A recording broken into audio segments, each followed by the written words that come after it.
اور ان سے گاؤں والوں کا قصہ بیان کرو جب ان کے پاس پیغمبر آئے، یعنی جب ہم نے ان کی طرف 2 پیغمبر بھیجے تو انہوں نے ان کو جھٹلایا، پھر ہم نے تیسرے سے تقویت دی تو انہوں نے کہا کہ ہم تمہاری طرف پیغمبر ہو کر آئے ہیں۔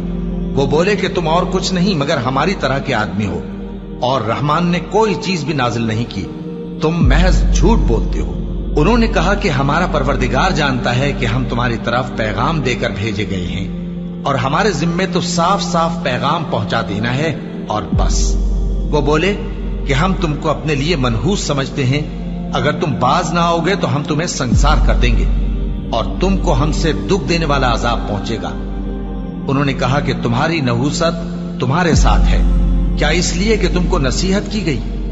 نہیں، بلکہ تم ایسے لوگ ہو جو حد سے تجاوز کر گئے ہو۔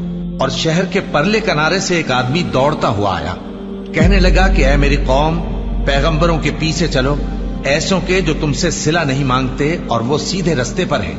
اور میں کیوں اس ذات کی پرستش نہ کروں جس نے مجھے پیدا کیا اور اسی کی طرف تم کو لوٹ کر جانا ہے؟ کیا میں اس کو چھوڑ کر اوروں کو معبود بناؤں کہ اگر رحمان مجھے نقصان پہنچانا چاہے تو ان کی سفارش مجھے کچھ بھی فائدہ نہ دے سکے اور نہ وہ مجھے چھڑا ہی سکیں؟ تب تو میں کھلی گمراہی میں پڑ گیا۔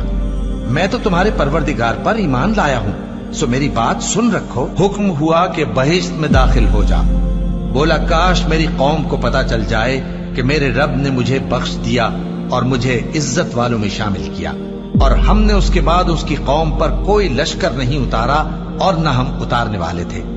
وہ تو صرف ایک چنگھاڑ تھی، سو وہ اس سے ناگہاں بجھ کر رہ گئے۔ بندوں پر افسوس کہ ان کے پاس جب کوئی پیغمبر آتا تو وہ اس سے تمسخر ضرور کرتے۔ کیا انہوں نے نہیں دیکھا کہ ہم نے ان سے پہلے بہت سے لوگوں کو ہلاک کر دیا تھا؟